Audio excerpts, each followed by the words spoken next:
At my son's wedding in the Hamptons, my daughter-in-law stepped in front of my wife. She smiled.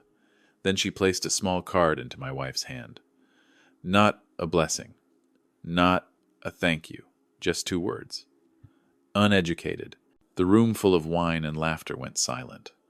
My wife lowered her head. Her hand shook with shame. My son turned away as if he had seen nothing. And in that exact moment, I understood something very clearly. If I stayed silent, then I would be the most uneducated person in that room. If you are listening to this story, please subscribe to the channel and leave a comment telling me where you are listening from. Because to understand why I could not stay silent on that wedding day, you need to know how I lived before I ever stepped into that room. I have lived long enough to understand that some kinds of pressure do not come from noise. They come from silence. Pressure at the bottom of the deep sea is like that. And the pressure inside that wedding hall was the same. Before everything happened in the Hamptons, I was sitting alone in our old wooden house by the coast of Louisiana. Salt wind moved across the porch, carrying the familiar smell of seaweed. I looked at my hands resting on the table. Fingers that were once strong now trembled slightly. Not because of age, but because of years spent working hundreds of meters beneath the water. You cannot see pressure down there, but if you breathe off rhythm, even once your body pays for it for the rest of your life. I chose that job when I was young, not out of passion, but because it paid enough for a child to leave a small town like this. Leo grew up surrounded by engine oil and the sound of waves hitting steel hulls. I did not have degrees to teach him big ideas, but I knew one thing very clearly. If you want your child to stand in high places, a father must accept standing in low ones. During the years Leo studied in New York, I grew used to short phone calls. I'm fine. I'm busy. I'll call you later. I sent money regularly. I never asked what it was used for. To me, that was not sacrifice. It was responsibility. Lisa was the same. She never felt comfortable in big cities.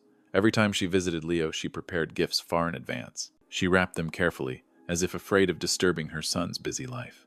She spoke little, not because she did not know what to say, but because she was used to listening. When the wedding invitation arrived, Lisa was happier than I expected. She said the Hamptons sounded like something from a movie. I said nothing. I only looked at the thick, heavy card with Luna's name printed in a font I had to squint to read. I understood it was another world, but I believed that a wedding, no matter what, was still a day for family. We drove our old car the entire long distance. When we arrived, I realized I had underestimated the distance between 2 worlds. The parking area looked like an exhibition. Polished cars lined up neatly. Our car had not stopped for even a minute before someone approached us. Polite but firm. They guided us to a path around the back. I looked at Lisa. She nodded, as if it were only natural. I did not ask why. And no one explained. Later I learned that Luna did not want her perfect picture disturbed by something old. The back entrance was narrow and quiet. No music, no thick arrangements of fresh flowers. Only a few staff members moving quickly, preparing things. We entered through a small door like people who had arrived too early. That familiar feeling returned. The one from the bottom of the sea. No one notices you. No one hears you. But you still have to stay calm and keep breathing. Inside, everything was so bright it hurt my eyes. Laughter flowed smoothly as if rehearsed. Leo looked different. The suit fit him well. His posture was confident. He saw us. He smiled. But the smile passed quickly, like a formality that needed to be completed. Luna appeared shortly after. She was beautiful in the way everyone around her expected. Every movement drew attention. As she passed us, she stopped for a second, just long enough for her eyes to scan Lisa from head to toe. No greeting, only a very slight nod, as if confirming that we were present. I thought that was all. I thought I was used to standing on the edge. But then, while I went to get water for Lisa, I heard her voice. Not loud, not hidden.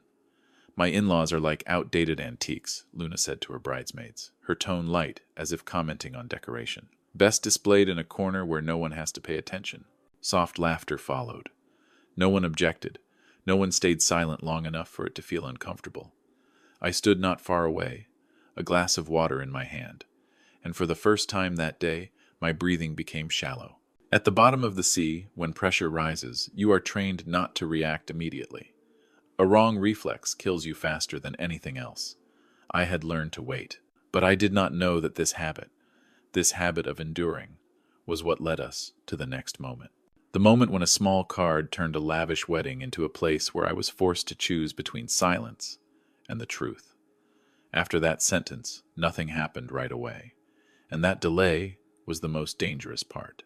The music grew louder as the reception moved into its main program. Crystal glasses touched, creating a dry, sharp sound that echoed through the room. Lisa sat at the table assigned to us, on the edge of the central area, close enough to see everything, far enough that no one would notice if we stayed silent all evening. I noticed Luna moving from table to table. She carried a stack of thin envelopes, uniform, elegant, carefully designed. She smiled, leaned in, whispered something to each guest, as if she were handing out a private favor. I assumed they were place cards, or some formal message. I was wrong. When Luna reached our table, she did not look at me first. Her eyes stopped on Lisa. The smile stayed the same, perfectly unchanged. Only her hand moved differently. Instead of placing the envelope on the table, she put it directly into my wife's hand. "For Mom," she said, soft enough that only we could hear. The envelope had no name, just a single line printed neatly on the front. Lisa looked down. She tilted her head slightly as if making sure she was reading it correctly. I saw her shoulders stiffen. Inside was a stiff white card. No decoration, no warmth, black letters. Clear, cold, not a blessing, not a request. It was an order wrapped in polite language. "Please do not speak. Your lack of language and education may lower the overall image. Please remain seated and smile." No exclamation marks. No apology. Just a notice, as if this were an obvious truth everyone should accept. I looked at Lisa. Her hands trembled just slightly. No one else noticed. Every eye in the room was focused on the stage where the host was speaking about love and the connection between two families. Lisa tried to fold the card, but her arthritic fingers would not cooperate. The card slipped from her hands and fell to the floor. The sound was soft, but I heard it. I bent down and picked it up. As I read those words again slowly, one by one, a familiar pressure rose in my chest. Not sudden anger, but a lack of air. The feeling you get when you dive too deep and realize you have gone beyond the safe limit. Lisa lowered her head, not because she accepted what the card said, but because she did not want anyone to see the tears in her eyes. She lightly tugged at my sleeve, very gently. An old habit, a silent signal. "Don't make this bigger." Leo sat across from us. My son saw the card in my hand. His eyes touched it for just a moment, then quickly turned away, not because he didn't understand, but because he understood too well and chose the safest path for himself. "Dad," Leo said quietly, "today is important. Can we talk later?" I nodded. Not because I agreed, but because I needed time. At the bottom of the sea, you are taught that when your body signals danger, you do not react immediately. You steady your breathing. You observe. You wait for the right moment to surface. Luna had already moved on to the next table, as if her task here was complete. I watched her. No satisfaction, no emotion, only absolute control. Lisa placed her hands on her lap, trying to keep them still. She stared straight ahead.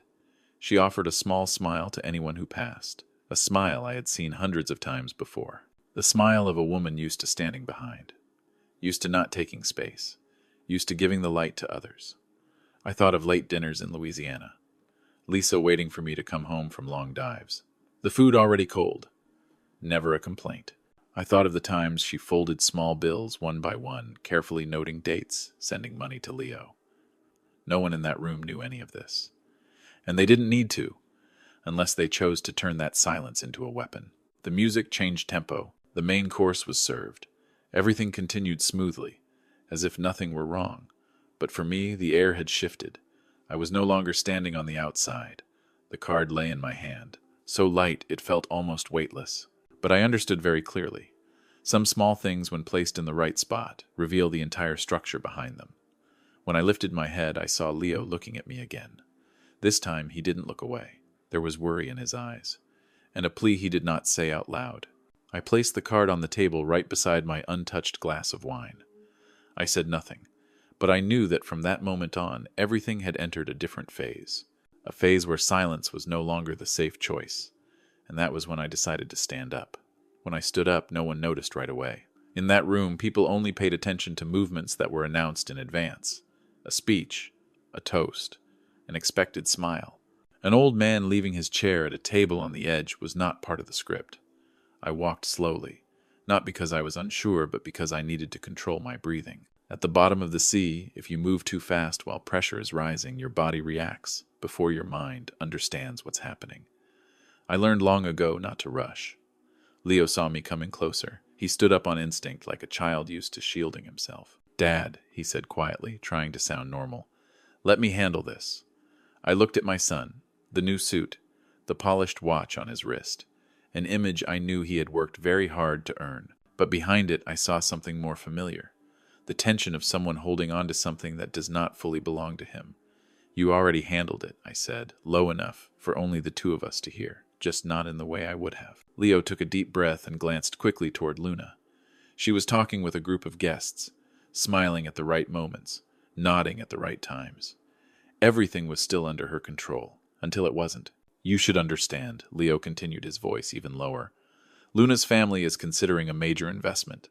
Things are very sensitive right now." I nodded.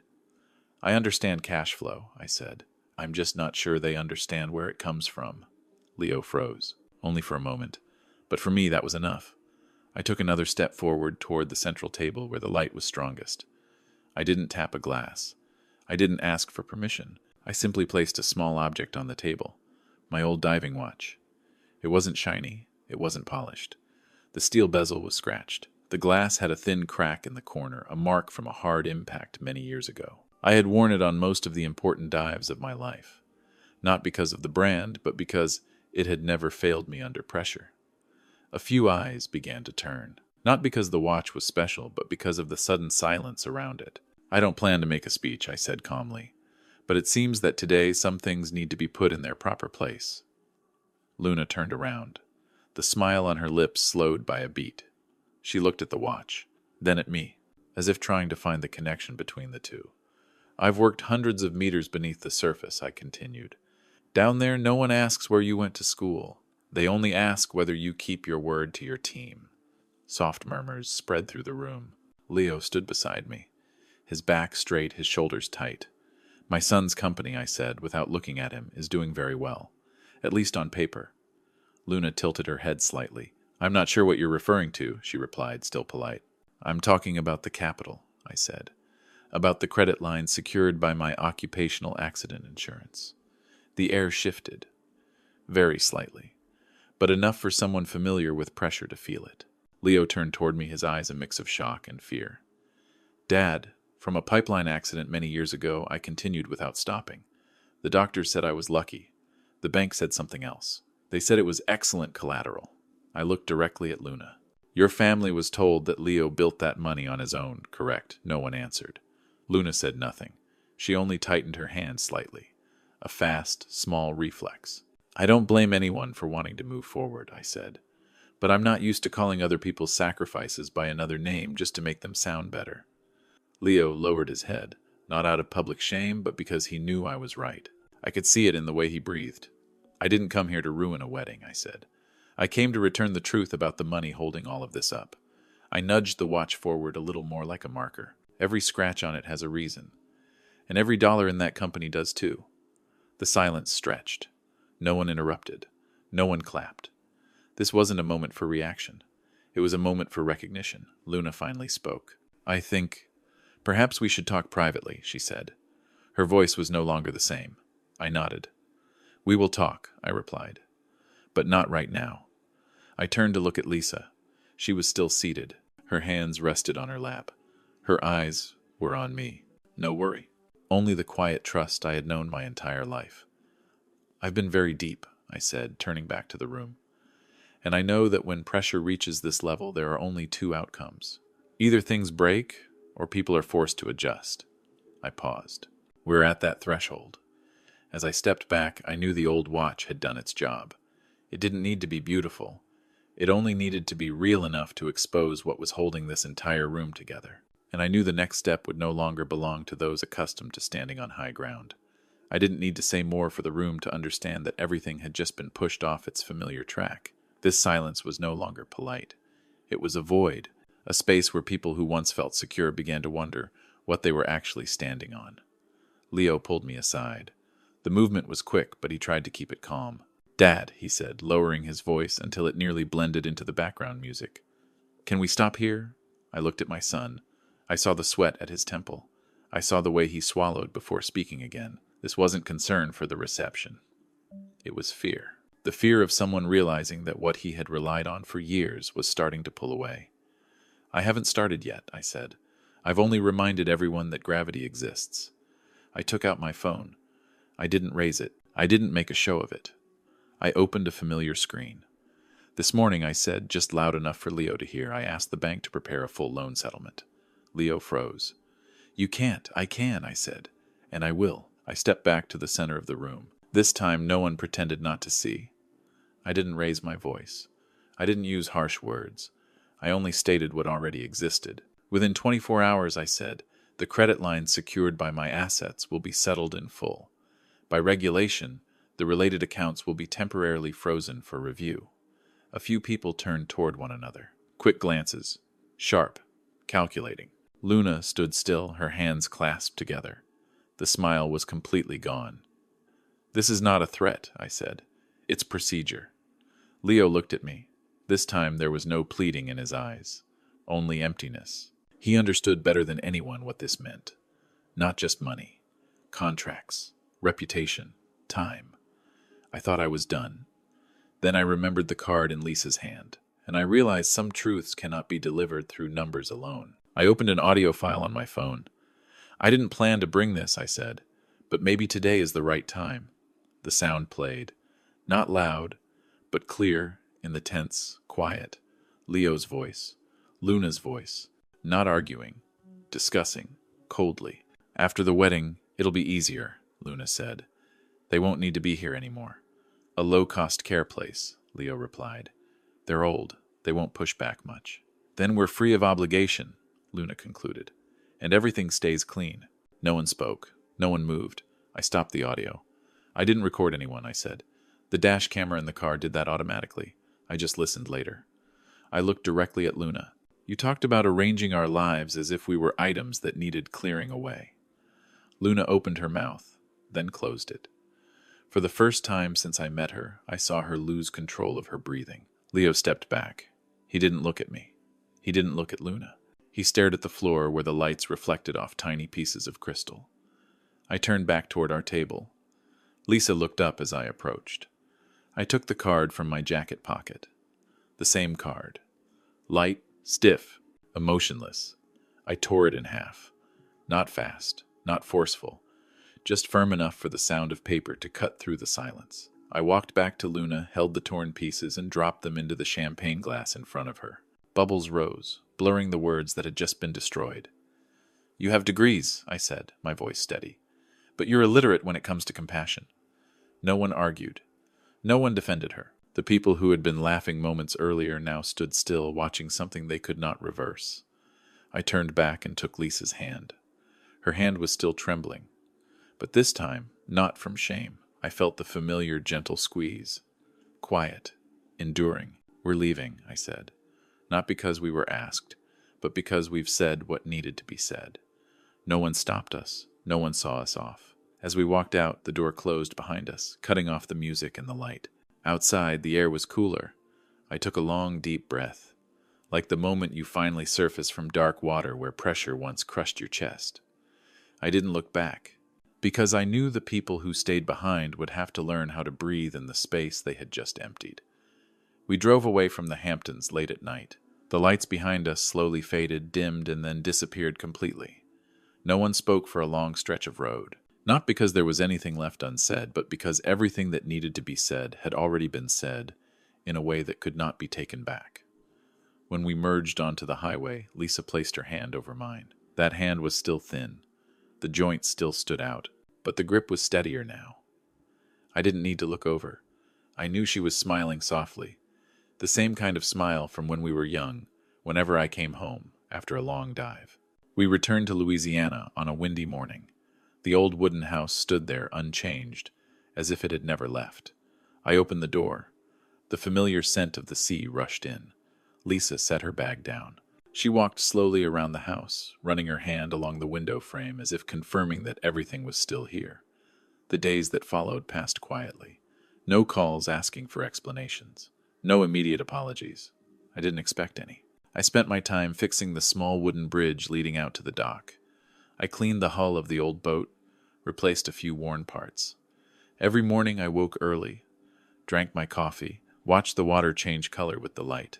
The pressure had eased, not because everything was over, but because I was no longer holding on to something that was never mine to carry.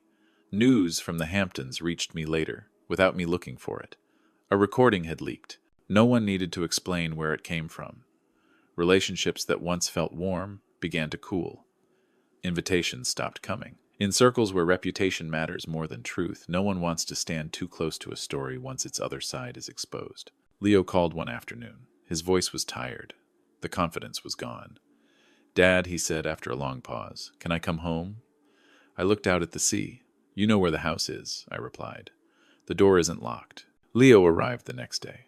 He stood on the dock, bag in hand, his eyes uncertain, like someone returning to a place he once left behind. Lisa went to him first. She didn't hug him. She didn't blame him. She only nodded, as if saying, "You're here." That evening we sat around the old table. No one mentioned the wedding. No one mentioned the recording. Leo stared at his hands for a long time before finally looking up. "I thought I was building a future," he said, "but I didn't realize what I was standing on." I didn't answer right away. I stood up, went into the shed, and came back with an old diving suit. I placed it in front of him. "Tomorrow," I said, "you're coming out to sea with me." Leo looked at me surprised. "I know," I said. "But you'll learn." The next morning the sea was calm. I showed Leo how to breathe, how to stay steady when the water surrounds you, how not to fight pressure but adjust to survive within it. We didn't dive deep, just deep enough for him to understand that some limits cannot be crossed with words or degrees. When we came back up, Leo sat for a long time staring at the horizon. "Down there," he said, "no one cares who I am." "That's right," I replied.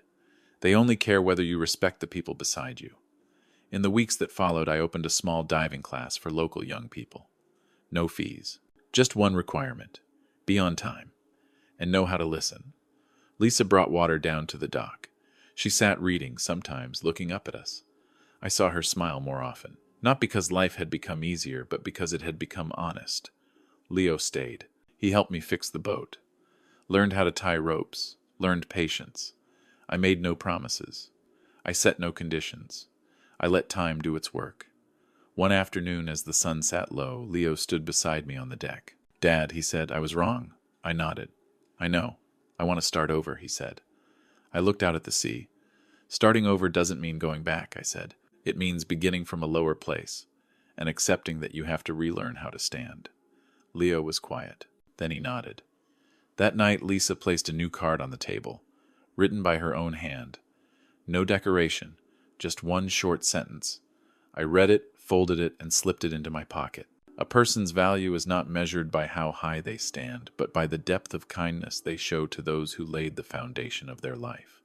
Out there, the sea was still wide, and I knew that this time we were breathing the right way. If this story made you pause for a moment, please subscribe, like, and share, so these quiet but enduring values can reach more people. We cannot choose where we are born, but we can choose how we treat those who quietly built the ground beneath us. Success is not measured by lights or titles, but by gratitude and kindness when no one is forcing us to show them. Thank you for staying until the very end. If you're still here, maybe you also believe that what matters most in a family is not status, but character.